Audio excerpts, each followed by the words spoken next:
Yeah, essentially what this is a 30,000-foot view of what the city wants in any Moda deal. This comes just hours after a long city council executive session this morning.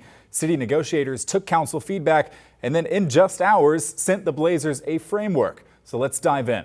Portland just shared this release saying a first draft term sheet is now in the Blazers' hands, calling it reasonable, fair, and focused on keeping the team in Portland. First, the term sheet includes a 20-year lease and a commitment that team owners won't relocate the Blazers to another city. It would require the team to use union labor to help renovate the Moda Center. The city says there are proposed caps on public funding, and the team would be responsible for any cost overruns. Portland wants a financial return on its investment, $3 million in annual payments to make up for lost property taxes, with that money going to the city, county, and Portland schools. And the term sheet requires community partnerships and local hiring. Next up, the Blazers will respond, and City Administrator Raymond Lee hopes this term sheet convinces the team to share more information about the planned renovation. The city is making all efforts to make sure that the Blazers stay here, and this is the permanent home of the Portland Trail Blazers. But we also want to make sure whatever we put forth as it relates to an agreement with the Blazers, this is something that we truly all believe in and something that we can move forward in, and that we're getting that return on that investment, not only from a city perspective and the finances that are going into the deal, but also from a community aspect.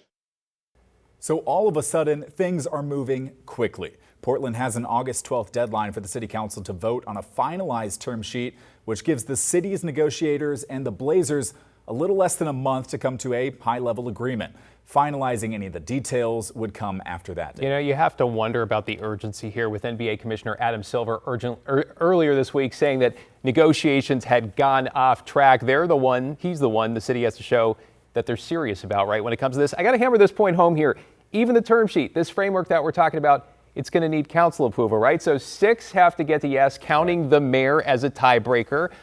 There have been a lot of opinions, a lot of people outspoken about this. Are you seeing any sign of movement there? Well, first, I should say City Administrator Lee was very clear with me that there is no consensus on this from council members. He told me that his team adjusted this term sheet proposal this afternoon based on council feedback. And I'm curious if that would mean that this could rub some people the wrong way.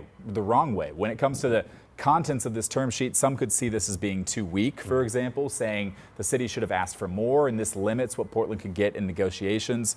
Will those talks and will those councilors support a middle ground offer next month? Also, I should say I've requested the full term sheet as well. They said I need to put a public records request on that. Sure. But we expect to see more in this term sheet. I think it's probably going to evolve a few iterations of that before we see anything publicly, right? And as you said, the 30,000-foot view, there could be details in there that we're not privy to. Right. Evan, really appreciate the follow-up here, right?